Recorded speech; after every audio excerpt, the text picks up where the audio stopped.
Hi friends, once again welcome back to my channel. എല്ലാവരും സുഖമായിരിക്കുന്നു കരുതുന്നു. ഓക്കെ, അപ്പോൾ നമ്മൾ കഴിഞ്ഞ ലെസണിൽ കുഡ് ബി എങ്ങനെ യൂസ് ചെയ്യാമെന്നാണ് നോക്കിയത് അല്ലേ. ഇത്തവണ ഷുഡ് ബി എങ്ങനെ യൂസ് ചെയ്യാമെന്ന് നോക്കാമെന്നാണ് വിചാരിച്ചത്. പക്ഷേ ആദ്യം വിചാരിക്കുന്നു ഷുഡ് നോക്കിയിട്ട് ഷുഡ് ബി നോക്കാമെന്ന്. ഷുഡ് എങ്ങനെയാണ് നമ്മൾ ഉപയോഗിക്കുന്നത്, ഏതർത്ഥത്തിൽ? നിങ്ങൾ ഇത് ചെയ്യണം, അതല്ലെങ്കിൽ ഇങ്ങനെ വേണം നിങ്ങൾ ചെയ്യാൻ എന്നൊക്കെ രീതിയിൽ ഒരു ഉപദേശ രൂപത്തിലോ അല്ലെങ്കിൽ നിർദ്ദേശ രൂപത്തിലോ ഒരു ഡ്യൂട്ടി എന്ന രീതിയിലോ ഒക്കെ, അതായത് അഡ്വൈസ് ആയിട്ടാവാം, റെക്കമെൻഡേഷൻ ആയിട്ടാവാം, ഒരു ഡ്യൂട്ടി എന്ന നിലക്കാവാം, അതല്ലെങ്കിൽ ഒരു ഒപ്പീനിയൻ എന്ന അഭിപ്രായം എന്ന നിലക്കാവാം. മറ്റൊന്ന് നമ്മുടെ ഒരു എക്സ്പെക്റ്റേഷൻ, ഒരു പ്രതീക്ഷ പറയാനാവാം. ഇത്തരം കാര്യങ്ങളിലൊക്കെ ഇങ്ങനെ പറയേണ്ടി വരുമ്പോഴൊക്കെ ഈ സിറ്റുവേഷനിൽ നമുക്ക് ഷുഡ് ഉപയോഗിക്കാവുന്നതാണ്. ഇവയൊക്കെ നമ്മുടെ തന്നെ കാര്യങ്ങൾ നാം പറയുന്നതാവാം, അതല്ലെങ്കിൽ മറ്റൊരാളെക്കുറിച്ച് അല്ലെങ്കിൽ മറ്റൊരാളോടോ നാം പറയുന്നതാവാം, അവരോട് നമ്മൾ നിർദ്ദേശിക്കുന്നതാവാം, ഒക്കെ ആവാം. For example, I should study today. എനിക്കിന്ന് പഠിക്കണം. ഞാൻ പറയാണ് എനിക്കിന്ന് പഠിക്കണം. I should study today. കുറേ ദിവസമായി പഠിത്തത്തിൽ ശ്രദ്ധിക്കുന്നില്ല, കുറേ പഠിക്കാനുണ്ട്, എക്സാം എടുക്കാറായി, അപ്പോൾ എനിക്കിന്ന് പഠിക്കണം. അപ്പോൾ അച്ഛൻ പറയാണ്, എന്താണ്, നീ ഒന്ന് മാർക്കറ്റിൽ പോകണമെന്ന് പറയാണ്. അവനോട് മാർക്കറ്റിൽ പോകാൻ പറയുകയാണ് എന്നോട്. You should go to the market. You should go to the market. അതൊരു അഡ്വൈസ് ആയിട്ടുള്ള ഒരു നിർദ്ദേശമായിട്ട് പറയാണ്. അതും ചെയ്യേണ്ടുന്ന ഒരു ഡ്യൂട്ടിയാണ് എന്ന നിലക്കാണ് പറയുന്നത്. You should go to the market. അപ്പോൾ ഞാൻ എന്താണ് ചെയ്യുക? എനിക്ക് പഠിക്കാനുണ്ട്. അപ്പോൾ എനിക്ക് പഠിക്കാനുള്ളത് കൊണ്ട് ഞാൻ പറയുകയാണ് അച്ഛനോട്, എന്തിനാണ് മാർക്കറ്റിൽ പോകുന്നതെന്ന് അറിയില്ല, അത്യാവശ്യം വല്ലതുമാണോ? അപ്പോൾ ഞാൻ ചോദിക്കുകയാണ്, ഞാൻ എന്തിനു പോകണം? എന്തിനാണ് പോകുന്നത്? Y should I go? എന്തെങ്കിലും അത്യാവശ്യമാണോ? Is it necessary? അത്യാവശ്യത്തിന് വേണ്ടിയാണോ പോകേണ്ടത് എന്നർത്ഥത്തിൽ ചോദിക്കുകയാണ്. Y should I go? Is it necessary? ഇവിടെ ഒരു ക്വസ്റ്റ്യൻ വേർഡ് ചേർത്തിട്ടാണ് ചോദിക്കുന്നത്. വൈ എന്നൊരു ക്വസ്റ്റ്യൻ വേർഡാണ്. ഷുഡ് ഐ എന്ന് പറയുമ്പോൾ ഐ ഷുഡ് എന്നത് സബ്ജക്റ്റ് പ്ലസ് ഷുഡ് എന്ന ഒരു സ്ട്രക്ചർ ക്വസ്റ്റ്യനിലേക്ക് വരുമ്പോൾ എന്താവും? ഷുഡ് പ്ലസ് സബ്ജക്റ്റ് അങ്ങനെയാവും. Why should I go? Go വെർബാണ്. Why should I go? ഞാൻ എന്തിനു പോകണം? അല്ലെങ്കിൽ ഇതിങ്ങനെയും ചോദിക്കുവാൻ സാധ്യതയുണ്ട്. It would be ask like these also. എങ്ങനെയാണ്? ഞാൻ പോണോ? ഇങ്ങനെയും ചോദിക്കാം അല്ലേ. ഞാൻ പോണോ? Should I go? ഞാൻ പോണോ? നാം ചെയ്യണമെന്ന് പറയുന്നൊരു കാര്യം ചോദ്യത്തിലേക്ക് വരുമ്പോൾ എങ്ങനെയാണ് സാധാരണ നമ്മൾ ചോദിക്കുക? ചെയ്യണോ? അങ്ങനെയല്ലേ ചോദിക്കുക? ഞാൻ ചെയ്യണോ? സ്ഥാനത്ത് നമുക്കിതിൻ്റെ വെർബ് മാറ്റി വേറെ ടൈപ്പ് ക്വസ്റ്റ്യൻ ഉണ്ടാക്കാവുന്നതാണ്. വെർബ് മാത്രം മാറ്റിയാൽ മതിയാകും. അതായത് ഞാൻ വരണോ എങ്ങനെ ചോദിക്കും? Should I come? ഇവിടെ കം എന്ന് പറഞ്ഞാൽ വേർബിൻ്റെ ഫസ്റ്റ് ഫോമാണ്. അതായത് വേർബിൻ്റെ ഫസ്റ്റ് ഫോമാണ് ഷുഡിൻ്റെ കൂടെ എപ്പോഴും യൂസ് ചെയ്യേണ്ടത്. അതുപോലെ തന്നെ ഷുഡ് ഉപയോഗിക്കുമ്പോൾ അതിന് സബ്ജക്റ്റ് വരുന്നത് സിംഗുലർ പ്ലൂറൽ വ്യത്യാസം നോക്കിയാലെല്ലാം ഒരുപോലെ യൂസ് ചെയ്യുന്നതാണ്. അതായത് ഐയുടെ സ്ഥാനത്ത് നമുക്ക് വി, ദേ, ഹി, ഷീ അങ്ങനെ എല്ലാ സബ്ജക്റ്റുകളും യൂസ് ചെയ്യാം. അപ്പോൾ ഞാൻ വരണോ എന്ന് ചോദിക്കുമ്പോഴോ ഷുഡ് ഐ കം അല്ലേ. ഞാൻ വരണോ? ഞാനിവിടെ നിൽക്കണോ? നിൽക്കണ്ടോ? Should I stay here? ഇവിടെ നിൽക്കണോ? Should I stay here? ഞാനിത് എടുക്കണോ? Should I take it? ഞാനിത് എടുക്കണോ? ഞാൻ അവിടെ എത്തണോ? അവിടെ there. Should I get there? ഇനി ഇവയൊക്കെ നമുക്ക് നെഗറ്റീവ് സെൻസിൽ എങ്ങനെ ചോദിക്കാം?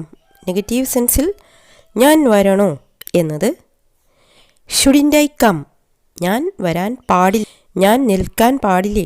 ഷുഡിൻ്റ് ഐ സ്റ്റേ? ഞാൻ പോകാൻ പാടില്ലേ? ഷുഡിൻ്റ് ഐ ഗോ? ഇങ്ങനെയൊക്കെ നെഗറ്റീവായിട്ടും നമുക്ക് ചോദിക്കാം. ഇനി വാട്ട് വെച്ച് ചോദിക്കാനാണെങ്കിൽ ഞാൻ എന്ത് ചെയ്യണം? What should I do? ഞാൻ എന്ത് എടുക്കണം? What should I take? ഇങ്ങനെ ചോദിക്കാവുന്നതാണ്. അതുപോലെ സ്കൂളിൽ നിന്ന് കുട്ടികൾക്ക് ഒരു നിർദ്ദേശം കൊടുക്കുകയാണ്. എന്താണ്? നാളെ സ്കൂൾ മുടക്കാണ്, അപ്പോൾ നിങ്ങൾക്ക് സ്പെഷ്യൽ ക്ലാസ് ഉണ്ട്, അതുകൊണ്ട് നാളെ യൂണിഫോം ധരിച്ചു വരണം എന്ന് പറയാണ്. ഇവിടെ ഒരു ഇൻസ്ട്രക്ഷനാണ്. You should wear uniform tomorrow എന്ന് പറയാണ്. You should wear uniform tomorrow. Wear, ധരിക്കുക. അതുപോലെ തന്നെ മറ്റൊന്ന്, ഇവിടെ ഒരു നിർദ്ദേശം എന്ന നിലക്ക് പറയാണ്, ഡ്രൈവ് ചെയ്യുമ്പോൾ നിങ്ങൾ സീറ്റ് ബെൽറ്റ് ധരിക്കണം. ഡ്രൈവ് ചെയ്യുമ്പോൾ നിങ്ങൾ സീറ്റ് ബെൽറ്റ് ധരിക്കണം. You should wear seat belt while driving. You should wear seat belt while driving. ഇവിടെ വൈലിൻ്റെ മീനിങ് എന്താണ്? അപ്പോൾ, ആ സമയത്ത് എന്നാണ് യൂസ് ചെയ്യുന്നത്. ഇവിടെ ഒരു ഡ്രൈവിംഗ് എന്നത് എന്താണ്? ഒരു ടൈം ഡ്യൂറേഷൻ എടുക്കുന്ന ഒരു ആക്ഷനാണ് ഇവിടെ. അതുകൊണ്ടാണ് ഇവിടെ വൈൽ യൂസ് ചെയ്തത്. എന്നാൽ നമ്മൾ at the moment of time, അല്ലെങ്കിൽ ഏതെങ്കിലും ഒരു കാര്യത്തെക്കുറിച്ച്, മുമ്പ് നടന്നൊരു കാര്യത്തെക്കുറിച്ച്, ആ സമയത്തെക്കുറിച്ചാണ് പറയുന്നതെങ്കിൽ ആ സമയം, അപ്പോൾ എന്നതിൽ നമുക്ക് വെൻ ആണ് യൂസ് ചെയ്യേണ്ടത്. വെൻ. ഇവിടെ വൈൽ ആണ് യൂസ് ചെയ്യുന്നത്. Should wear seat belt while driving.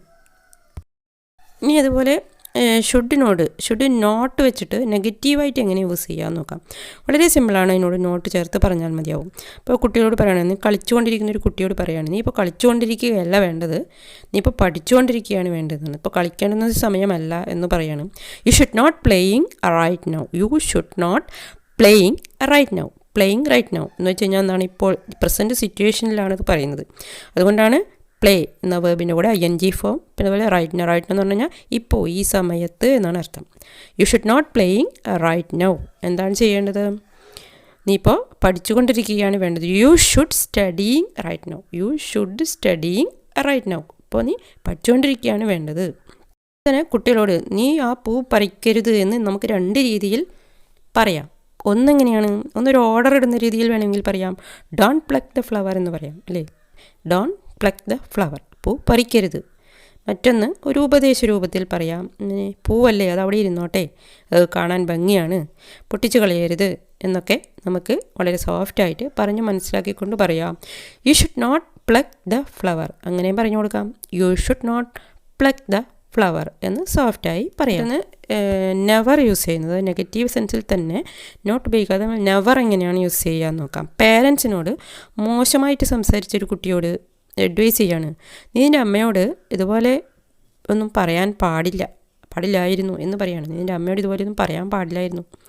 You should never say to your mother like this. You should never say to your mother like this. ഇവിടെ ഷുഡിനോട് നെവറാണ് യൂസ് ചെയ്തത്. നെവർ എന്നത് എന്താണ്? ഒരു നെഗറ്റീവ് യൂസാണ്. നെവർ, ഒരിക്കലും.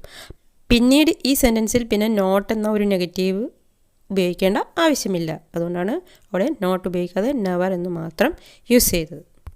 അതുപോലെ തന്നെ ഏതൊരു സാധനമായിക്കോട്ടെ, നാം ബുക്ക് ചെയ്യുന്ന സമയത്ത് അഡ്വാൻസ് ആയിട്ട് വല്ലതും കൊടുക്കണോ എന്ന് സംശയിക്കും, അല്ലേ? അപ്പോൾ എന്താ ചോദിക്കുക? ഞാനെന്തെങ്കിലും മുൻകൂറായി കാശ് അടയ്ക്കണോ എന്ന് ചോദിക്കാറില്ലേ? എന്തെങ്കിലും മുൻകൂറായി അടക്കണോ കാശ്? Should I pay any advance? Should I pay any advance? ഇവിടെ അടയ്ക്കേണ്ടതാണെങ്കിൽ അവരെങ്ങനെയാണ് ആൻസർ പറയുക? യെസ് യു ഷുഡ് പേ എന്ന് പറയും, അല്ലേ? യെസ് യു ഷുഡ് പേ. ഇനി അപ്പോൾ നമ്മൾ എന്ത് ചോദിക്കുക? എത്ര കാശ് അടക്കണമെന്ന് അറിയണം, അല്ലേ? എത്ര അടക്കണം? How much should I pay? How much should I പേ? ഇവിടെ പണം, മണിയാണ് ഇവിടെ വിഷയം, അല്ലേ? മണിയുമായി ബന്ധപ്പെട്ട ഒരു കാര്യമായതുകൊണ്ടാണ് ഹൗ മച്ച് എന്ന് യൂസ് ചെയ്യുന്നത്. ഹൗ മച്ച് എന്നതാണ് ഒരു അൺകൗണ്ടബിൾ നൗൺ ആണ്. അൺകൗണ്ടബിൾ നൗൺ എന്ന് പറയുമ്പോൾ നമുക്ക് എണ്ണി കണക്കാക്കാൻ പറ്റാത്ത ഒരു അതാണ് അൺകൗണ്ടബിൾ നൗൺ എന്നതുകൊണ്ട് ഉദ്ദേശിക്കുന്നത്. അപ്പം മണി എന്ന് പറയുമ്പോൾ എന്താണ്? അബണ്ടൻസ് ആണ്, നമുക്ക് എത്ര വേണമെങ്കിലും ആവാം. അതുകൊണ്ട് തന്നെ മണിയുമായി ബന്ധപ്പെട്ട് പറയുമ്പോൾ ഹൗ മച്ച് ആണ് യൂസ് ചെയ്യേണ്ടത്.